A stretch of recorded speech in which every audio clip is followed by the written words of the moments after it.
অনলাইনে অনেকগুলো গাছ অর্ডার দিয়েছিলাম। আজকে সেগুলোই চলে এসেছে। তাই এখন আমি আর তোমাদের দাদাভাই দুজন মিলে এখন সেগুলোকে ওপেন করব আর দেখব যে আমাদের মনের পছন্দ মতো গাছগুলো আসলো কিনা। রিসেন্টলি আমরা দুজন খুব গাছ কিনছি আর অনেকদিন ধরে কিন্তু ফুলের গাছ কেনা হয়েছে। তাই তোমাদের দাদাভাই বলছিল যে এবার কিছু ফলের গাছ কিনবো যেগুলো ছোট গাছে অনেক ফল হবে। তাই ওর কথা মতো কিন্তু আমরা অর্ডার দিয়ে দিয়েছিলাম প্লান্ট নার্সারি থেকে অনেকগুলো ফলের গাছ। আমরা দুজন এখন সেটাই কিন্তু আনবক্সিং করছি। এটা কিন্তু খুব সুন্দরভাবে র‍্যাপিং করা ছিল। গাছগুলো একটাও কোনো ক্ষতি হয়নি এমনভাবে প্যাকিংটা করেছিল।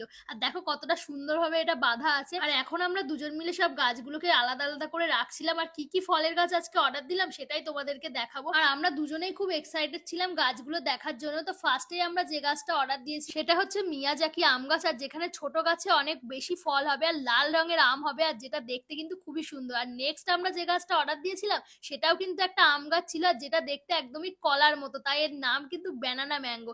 যেটা তোমাদের দাদা ভাইয়ের খুবই পছন্দ হয়েছে। তাই বলছিল এই গাছটাও দেখো অনেকটা বড় দিয়েছে আর বেশ ভালো। আর এর সঙ্গে আমরা একটা রেড চেরি গাছ অর্ডার দিয়েছিলাম আর তারপর দিয়েছিলাম একটা পেয়ারা গাছ যেটাও কিন্তু খুব সুন্দর ছিল। এর সঙ্গে অর্ডার দিয়েছিলাম আমার পছন্দের মালবেরি গাছ যেটা আমি অনেক দেখেছি কিন্তু কখনো খাইনি। তাই ইচ্ছে ছিল বাড়িতে একটা লাগাবো। আর তাছাড়াও তোমাদের দাদা ভাইয়ের পছন্দের একটা গাছ দিয়েছিল ব্যানানা চিকু যেটা অলরেডি গাছে ফল হয়ে গেছে। আর এর সাথে কিন্তু দিয়েছিলাম একটা অল স্পাইসি গাছ মানে মশলার গাছ যেটা বাড়িতে থাকা কিন্তু খুবই প্রয়োজন, না হলে রান্নাটাই করা অসম্ভব। আর ম্যাক্সিমাম গাছেই কিন্তু ফল ধরেছিল। তো যাই হোক, তোমরা যদি এরকম ছোট গাছে ফল হবে সেগুলো নিতে চাও তাহলে স্ক্রিনে দেওয়া নাম্বারে কন্ট্যাক্ট করো এবং নিজের পছন্দের গাছগুলো নিয়ে গিয়ে বাড়িতে বসাও।